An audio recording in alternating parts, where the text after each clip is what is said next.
is the bear's garlic that I collected. You can see the leaves. So you can collect them here in Germany, or also in Switzerland and Austria.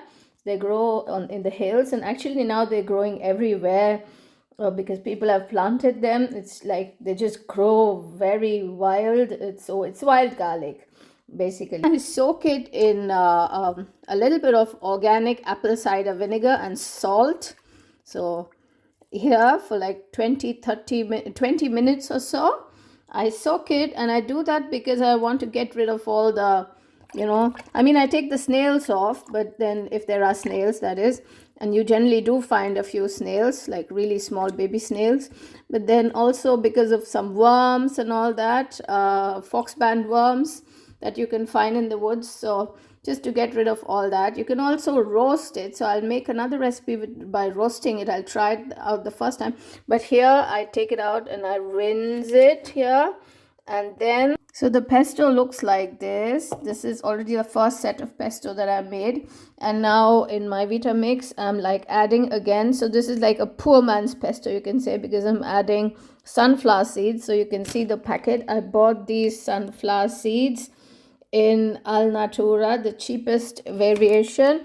Then I've added some lemon rinds, so organic lemon rinds. Then I add the lemon juice, the inside zest, everything I have added, a little bit of salt, and now I'll add the leaves. So now I'll add the leaves inside. So I'll coarsely chop the leaves and add here. And then I have this organic olive oil, so I'm going to add this one. So either I use this brand, this one.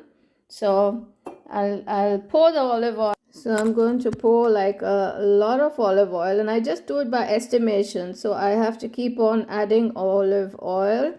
So note that I don't really add water at all, just lemon juice, lemon zest, some little bit of salt, roasted sunflower seeds, and olive oil. Everything by estimation and by taste. And then I fill them up in glass jars like this. So you can have a look at it. It looks like this.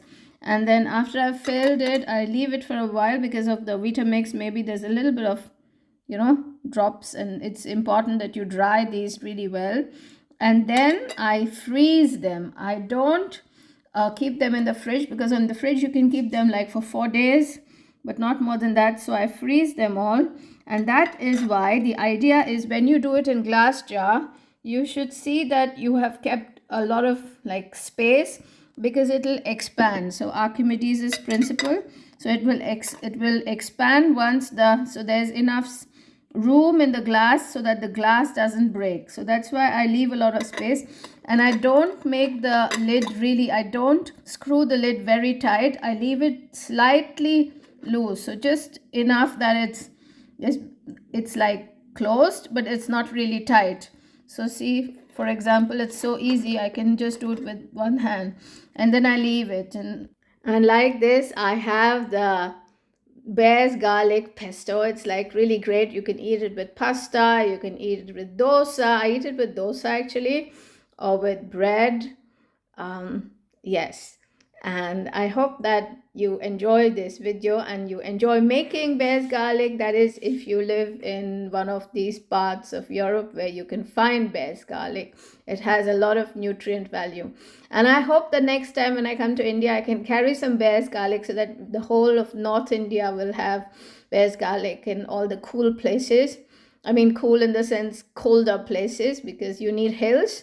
So I'm sure there are lots of hills, also the Sayadris and south there, Kodai and Uti, so that I can spread bear's garlic. You see how the Portuguese took our mangoes and got them to Brazil, and took the Brazilian cashew nuts and got them to Goa and around Goa. So like that we can spread, and that way we can have good things in all places.